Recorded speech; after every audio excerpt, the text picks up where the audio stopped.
okay, planning, there's lack of maintenance, and water security is a national priority. Maybe in very limited times, he even mentioned the 156 billion that is going to be spent over the next 3 years through some water infrastructure agency.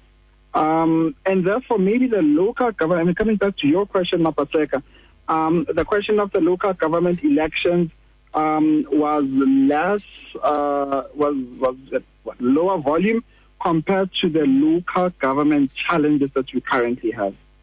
He quite nicely touched on, 1976 and the 50th anniversary of the June 76 youth uprisings. He highlighted the 1956 Women's March to the Union buildings, and also, mentioning that Sophie de Bruyn was there, Ma'am Sophie de Bruyn was there, who was also in the room. Quite nicely, and then went to 1996. Like, he seemed to come with this quite nicely. I think what you were saying earlier, Thabiso, that he was more relaxed in this one. Yeah? No, definitely. And I think there are a few positive stories, Mapaseka, that he's able to do that. So let's look at the last 6 to 12 months, right? We have seen a stabilization of our economy. We have seen the rand getting stronger. We have seen the inflation at about 3.2%, which is within the inflation target. We have seen being removed from the grey list. We have hosted the G20. He spoke about how there was load shedding 3 years and people didn't think we're actually going to move out of load shedding. Yeah. So he's got a few positive stories. COVID-19 is really a thing of the past from a big obstacle that we had when he started his presidency, or rather, at some time, a part of his presidency. So now he's saying, right, we've got these minor victories. How do we build on that? And that's why he's able to talk about setting up that water infrastructure. It's going to do the same thing that we did with the electricity. He's going to talk about the interventions for the municipalities. He spoke about the renewable energy. I'm not too sure whether it's going to be cheaper energy, but it's definitely going to be greener energy for the country. So he had a good base. Just as we wrap it up, what do you make of this? More than 400 members of Parliament and around 250 guests made their way down the red carpet at the City Hall in Cape Town. What do you think? Should we start seeing a virtual State of the Nation address, saving all costs, and the President just speaking from the Union buildings? And I guess this is how do we set new habits? How do we set new traditions? I think there'll always be room for that. But at the times, we've got to recognize the event itself, Mapaseka, for what it is. It sets the tone for the year.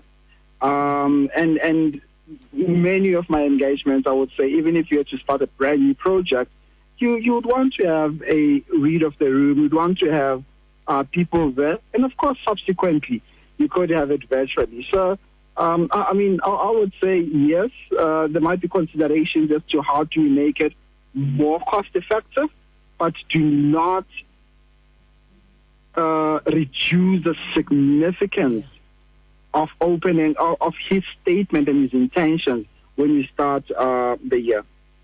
Sure. But just before you go, unemployment.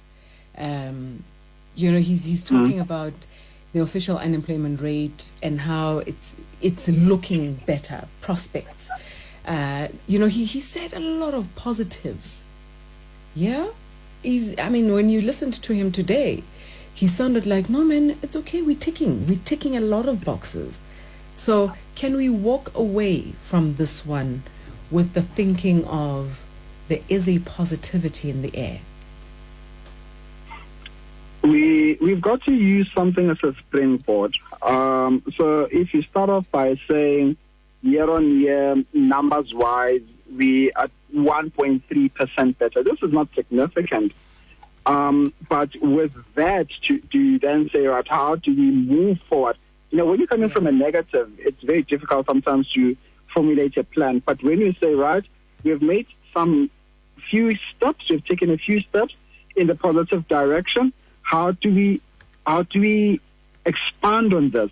And that's when he started to talk about the multiple portals that are available to the youth, the issue of having opportunities within the government sector where you don't have experience, etc. He's got to talk to it, because the nature of the future jobs, Mapaseka, will be different in the next 5 years, So this youth has got to find employment not in a traditional way, but has got to be innovative, and the president has got to talk to that. But as I said, we just listen to him. We'll really explore some of the content in terms of his aspirations around the youth. But definitely, he wouldn't have been able to really complete his SONA without talking the unemployment issues within the country. Yeah.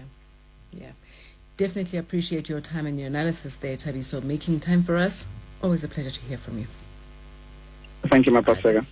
Thank you so much. That's Thabiso Ndebele, Associate Partner at the Ntiyiso Consulting Group, giving us just a roundup of what we heard from President Cyril Ramaphosa, who gave his State of the Nation address this evening, and sounding very relaxed. And this time, talking about the youth and bringing it back and the water crisis. He literally touched on everything that we had in mind. I'm looking forward to hearing the response from the opposition, from everybody else who was there, just to say, what are we feeling, what are we hearing, and what are we taking from what the president has shared with us this evening.